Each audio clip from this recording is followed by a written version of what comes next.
So we're shooting out of the blocks with athletics to start this edition of the SportsMax Zone. Three-time Olympian and national 400-meter record holder Jereem Richards was named Trinidad Tobago's 2024 Senior Male Athlete of the Year by the country's Athletics Association, the N333As, at the weekend. The 30-year-old, who clocked a national record 43.78 seconds for fourth in the final of the one-lap event at last summer's Paris Olympic Games, was awarded alongside fellow Olympian sprinter Leah Bertrand, who was crowned Senior Female Athlete of the Year. Richards and Bertrand had just the week before won similar honours for the Trinidad and Tobago's Olympic Committee Awards.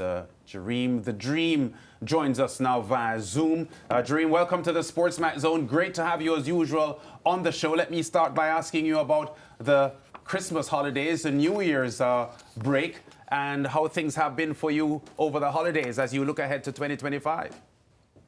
First of all, good afternoon, everyone. It's a pleasure to be here. Christmas holidays was good. I was home for about a week.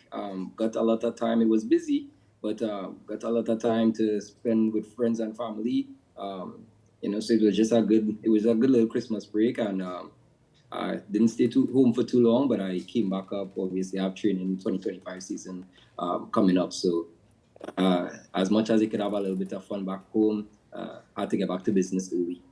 Yeah, 2025, a big year. I know that you're a part of the Michael Johnson Grand Slam track program coming up this year. There's a World Championship coming up later in the year in Tokyo as well. So a busy 2025 to look forward to. Yeah, for sure. And the indoor season, actually, I'm looking forward to, try to go back to the World Indoor Championships this year also. Yeah, which you are a 400-meter champion as well over the indoor trip. But looking back at what happened for you in 2025, Jereem, can you talk to us quickly about what 2024 meant to you based on your performances, narrowly missing a medal at the Paris Olympic Games, and how much can you improve on what you did in 24 to go into the 25 season? It was, all in all, I would say a blessing. It was a year of trial and tribulation, I would say. I really had to dig deep. I learned a lot about myself and about my faith in God this entire season. Some people may know and some people might not know. 2023, I was injured. I tore my plantar fascia, and that injury lingered into 2024 a little bit. In the early part of the season, the indoor season, I thought that I would have been ready enough to win World Indoors. I went in there with no races, busted my toe the day before I traveled to World Indoor Championships. I was still getting pain in my plantar fascia, but I still went and fought a valiant fight, I would say, in a sense. But I didn't make it to the finals. I wasn't able to defend my title, but I didn't lose hope. I kept praying, and I just kept telling myself that, it's a long season. I'll be able to salvage this. And each meet, I just kind of got a little bit better, took the positives out of it, and make sure and take the negatives and try to learn from it going forward. And I mean, it ended up ending in the fastest I've ever run. What I'm most thankful for is the fact that from day one, since I had my break as a elite athlete, I would say, since I became a world championship medalist over 200, the talk has always been, what could Jereem do over 400? And one of my inner fears, I would say, was me not being able to live up to my full potential over 400 meters. And by the grace of God, I was able to get a peak of my full potential. I don't think that is all, but in the words of this one guy who does trick shots in basketball on social media, I understand it now. Having talked briefly about your 400 aspirations, Jereem, it's going to be a pretty long season, because if you're targeting indoors, World Outdoors is all the way in September, so your season is going to be pretty long. How does your indoor season between January and March set you up for the outdoor season, and how much 200-meter running will you be doing? Because I know you're just 0.03 of a second outside Atto Bolden's national record for 200 meters. So is the half-lap sprint a huge part of your objectives for 2025? For sure, the 200 meters has been my baby, my bread and butter from day one. I've always loved the shorter distance over the 400 meters from day one. So it's definitely not something I'm going to put on the back burner. And the great thing about the Grand Slam is it allows me to focus on both events. I can't just say, well, I'm a 400-meter runner now because I ran 43. I'm going to have to be able to run the both events. And it actually reminds me a lot of college. While you was in a collegiate athlete, you would have run multiple races in one weekend. So I'm kind of looking forward to that format again, obviously. And with regarding the indoor season, I honestly just think about it as training. As much as it is actual competition, I just kind of think about it as training going forward. So coach would get us ready to run indoor, but trust me, you're going to be a little bit, for the most part, outside of the World Indoor Championships, you're going to be a little bit loaded running some of these races on the indoor season. But I honestly just think about it as just like a time trial in a sense, in a training setting in competition. Yeah, and you touched on the format of the Grand Slam competition. Another thing, Jereem, and I know you might be looking forward to this as well, is that you'll get to race your rivals a lot more than you would before, which gives you a better gauge of where you're at. How are you looking forward to, meeting up with these rivals again, and not just once or twice? I'm really excited. Obviously, have the ability now to run against the three guys that got a medal right in front of me. So in a sense, it's good. And I have an opportunity to get revenge 4 times throughout this year. Yes. Against these guys. It's going to be a quality field each and every time. And history has shown in my career, I've always run my fastest with competition. So I'm excited for it to bring out the best in me. Yeah, and we started this segment by talking about the fact that you were named Senior Male Athlete of the Year. FCB Awards is up this weekend. It will be live on SportsMax as well. You are nominated again. And I know many athletes, from interviewing you all, don't really go into the season thinking about which awards at the end of the year they're cupping. They're working on their short-term goals, which let's just say would be the Olympics or whatever competition that's coming up. But nevertheless, you picked up these awards, back home. How do you feel, Jereem, knowing that you have been recognized and, celebrated for what you would have done for sweet, sweet Trinidad and Tobago? It's a blessing. It's a blessing each and every time. I've been blessed by God with the opportunity to do something that I may have done for free. I would have probably worked a job and still try to run track and field. It's something that I love, and to be able to do it is a blessing, and to be able to be recognized for it in the form of an award, it definitely means a lot. I would have attended these awards since I was a junior athlete, and now to be able, full circle, be a senior athlete, being able to win these awards definitely means a lot. So it's a blessing all in all. Yeah, it sounds fantastic, Jereem. I just want to go back to a topic you touched on earlier in this interview relating to the 200 versus the 400 meters. And correct me if I'm wrong here, but I got the feeling that in Budapest, you went the route of the 400 meters because of the injury and maybe the less explosive nature of the 400. And then I'm not sure if that was sort of a similar thinking at the Olympic Games last year. But I do want to get, a clear idea from you as to where you are leading for the global events. I don't suspect at this stage you're thinking double. We know the World Indoors is going to be the 400. But when we get to Tokyo, do you start the year thinking, well, the plan is really the 400, we'll run some 200s along the way? Or do you go, well, like 2 years ago, let's kind of see how it goes, and then we'll make the decision closer to game time? To kind of answer the question, first part, I would say, actually, prior to me actually taking the 400 meters like really serious, I've been hearing coaches, people, why you don't run the 400? You're always splitting this fast and you relay. Like, why don't you take the 400 meters serious? And I took it to prayer, and I was like, Lord, if you really want me to take this 400 meters serious, let me be able to run 44.5 easy, and then I'll take it serious. And in 2023, I went to the CAC Games and I jogged 44.5. And crossing the line, seeing the time, I was like, And I'm not sure if I was ready for what I prayed for. So after that happening, I went back home to the national championships and I got injured in the 200 meters in the heats. And I basically had a month to try to get healthy. I couldn't run for a month. I was in the pool doing core work. Big up Sean Kettle, because Sean Kettle helped me out a lot. We were just grinding core and pool workouts for a month. And I was still able to go to the World Championships and run 44/7, just missing out on the final. But at that point, I already kind of committed.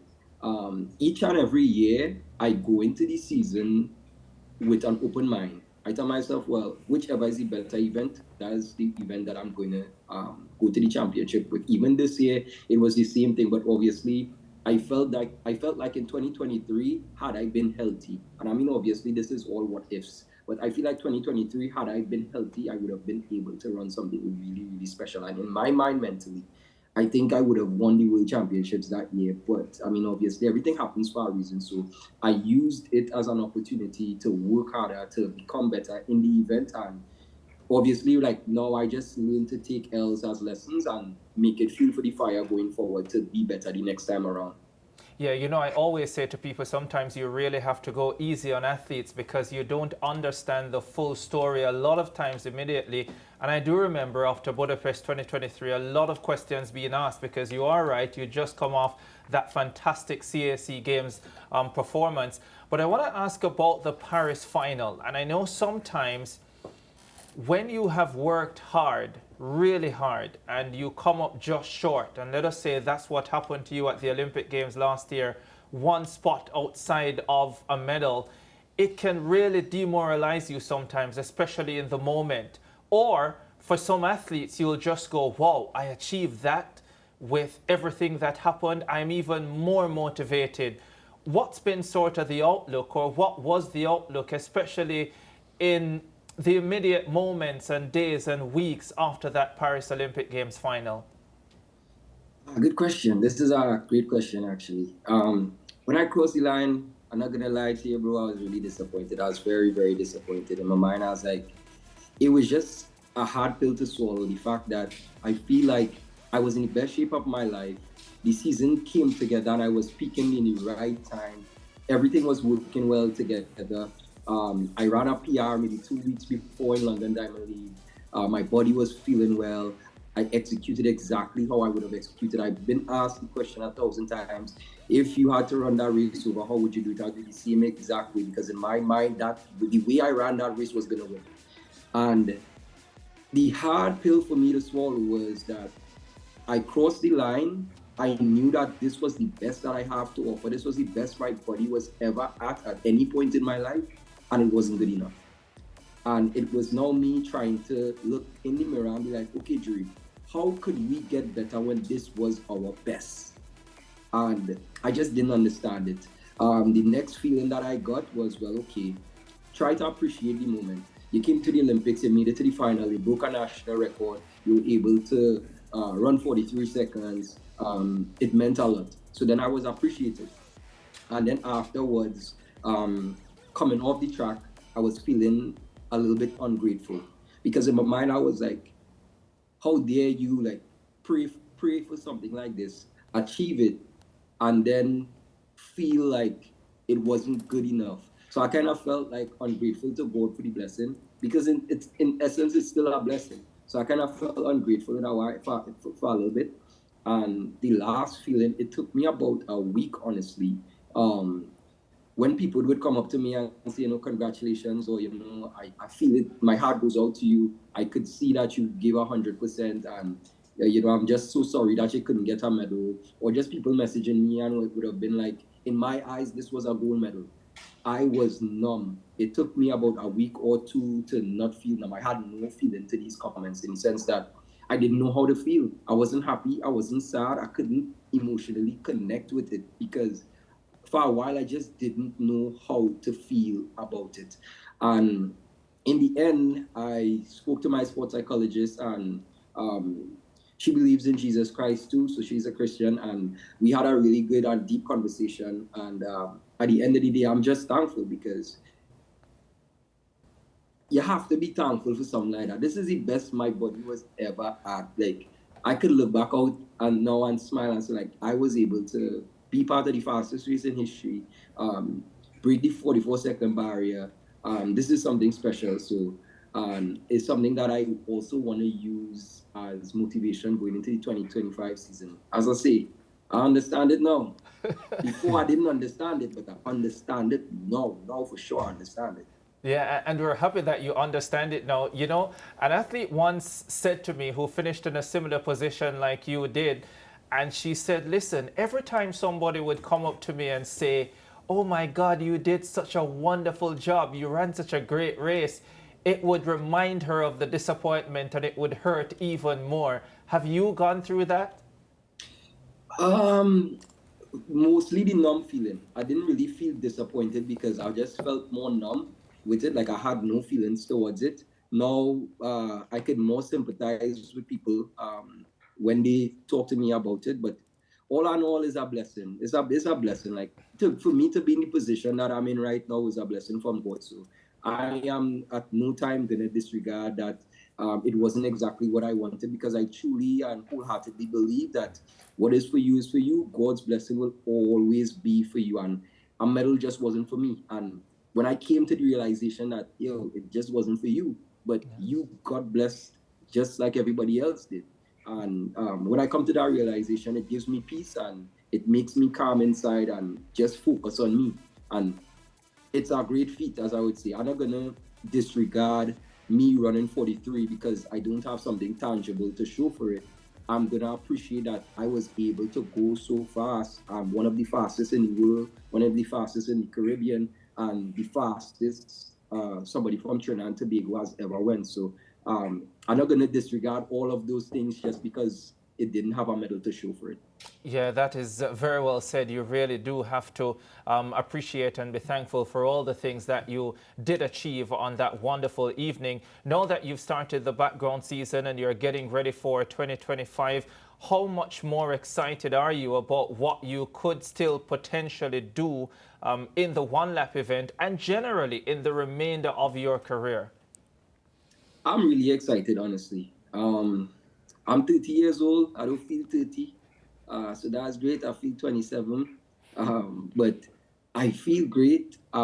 Excited about this upcoming season. Training has been going really good. And I just take it day by day, month by month, week by week, and going forward and just try to build the foundation going forward until it's time to actually run fast when it actually matters. So that's just my outlook on this upcoming season. But obviously, I'm going to use all the tools that I've learned from last season going forward to this upcoming season, all the experience that I've gained over the years, and use it to my best of my ability, honestly, going forward, so that I could be the best athlete that I could be, because that is all I could actually do, be the best that I could be. Yeah, very much the case. And I'm going to hand you a pretty tough baton pass here, Jereem. Hopefully you'll handle it well.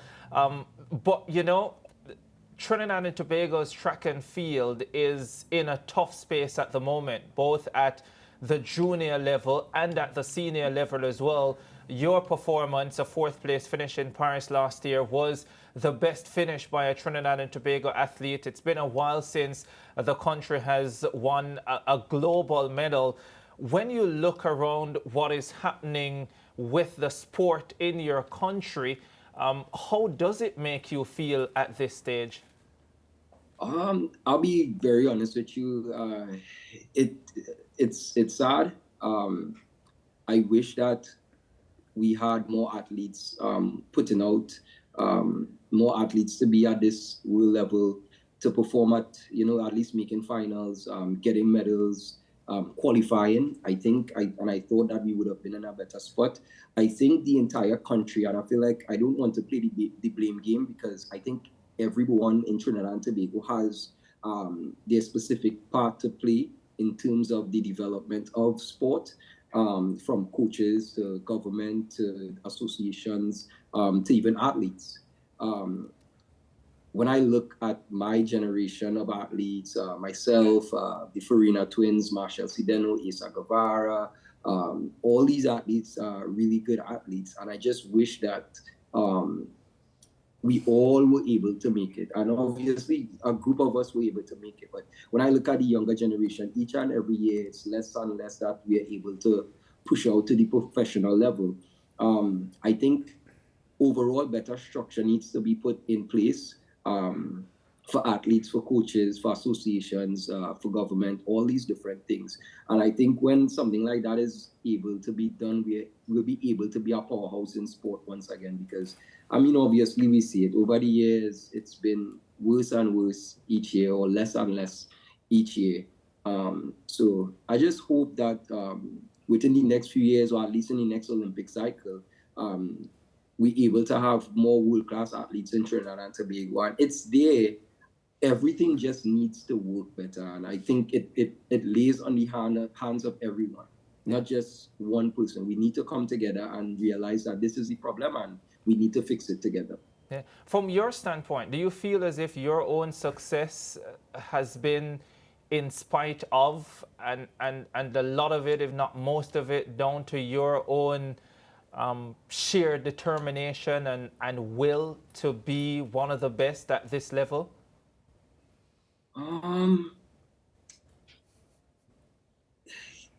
Kind of, sort of, and then kind of no. I have a really good team around me, from like my sports psychologist to my doctor to my chiropractor to my physiotherapist to my family. Just relying on my faith, but my own inner drive has always been there. I've always strived to be the best. I'm not one to give up too easy. So in a sense, kind of yes, but then also kind of no. Support has always been there at all levels, from my sponsors, from the government has been there. But I mean, if the question is, could better be done overall, from all facets, I think better could be done. We all could get better. And I mean, figure out something that works. So athletics, not just athletics, but sport could actually be something big in Trinidad and Tobago again, because the history is rich. We have rich history in track and field. Right now, not really so much. Yeah, and Jereem, as we're coming to the close of this interview, what are your plans for this year? I know it's only 7 days, Lance said it's at the top of the show, so it's a fresh new year, but what are some of your short-term goals? Short-term goals, just try to get 1% better every day. Every day, just try to be better than the day before. Try to work on detail, specifically, because at this elite level, when you get to this elite level, at least, it comes down to the smaller things, the small micro things that you would probably never think about that might be important is what becomes very important, because you could get so fit, but then when you get that fit, there's small things you could work on. And then obviously for me, I really hope and I think that 2025 is going to be the greatest year ever for me. Greatest year in my career. And I probably would say the same thing 2026, God's Spare Life also. But if we focus in on this year, greatest year ever, 2025. Yeah, okay, we're going to leave it there, Jereem. I just want to say quickly that 3 days from now will be 3 years to the date that Deon Lendore passed away in a tragic car crash in the USA, a former teammate, standout 400 runner for you. You had mentioned over the past couple of years that when you perform, you would think about him and you dedicate a lot of your performances to his memory and the outstanding runner he was. I see Texas A&M is honoring him this weekend at a meet as well, and he's a Hall of Famer there as well. A quick comment on Deon Lendore and what he has triggered for you as an international star keeping up the work for TNT. Deon, if you all knew Deon, if you knew him personally, is one of the happiest, funniest, most motivational, somebody who would have your back all the time. Just all around good, fun loving person. He's a great guy, a phenomenal athlete. He set the tone for my generation. He was like the father of my generation. Helped us fill out forms to go to college, gave us more or less the blueprint on how to be successful in college. Once again, I feel like in Trinidad and Tobago, we probably need to do better in terms of remembering athletes before it's too late. But likewise with Jamaica, how y'all take your track and field culture so seriously. I wish that we had the same type of energy when it comes to track and field and sport in Trinidad and Tobago. Deon Lendore is a legend and will forever live on in my life, and I would always and forever be motivated by him for what he stood for. He would have always been there for the younger generation, and that's what I plan to do also for the upcoming generation. Wherever I see I could help the younger generation, I make sure and do so because I know this is what Deon would have done. And shout out to the Deon Lendore Foundation. For the short period that I was home, I was called by our coach, Charlie Joseph, to come visit Deon's parents in Arima. They put up a billboard with Deon right outside the street of his home, just like a memorial, and it had some words there just describing what he stood for, as a great human being, So shout out to the Deon Lendore Foundation also for being able to recognize such a great athlete, such a great person, such a great brother, such a great son, such a great uncle, all around just such a great person. And I pray that his memory lives on forever. And as long as I'm running track and field and I'm alive, I would always tell his story and try to instill his values on the younger generation of athletes to help each other out. Yeah. And just one more thing I would say, I saw this quote on social media, and I had to use it obviously because it made a lot of sense to me. It basically was saying that an apple tree cannot consume its own apples. And it went on to say that the apple's fruit is to bless other people. And that's what Deon did with his fruit. He used his resources or where he could to bless other people. And likewise, I think that is what we should do in this life. If you are blessed with something, use that as an opportunity to bless someone, and so on and so forth, so everyone could help each other out. And that's the type of person that Deon was, and that's what he stood for. Really profound comments there, Jereem, the Dream. Thanks for talking to us here on the SportsMax Zone. We wish you all the best for 2025. We know it's a big year for all track and field stars. We wish you all the best, sir, and we will be in touch. And thanks for talking to us on this early January show. Thanks, man. Thank you very much. It's a pleasure being here. Happy New Year, everyone. Okay, Happy New Year. The Dream. Yeah. And we'll be back with more on the SportsMax Zone after this. Hi, the trainee. Proud. Trainee.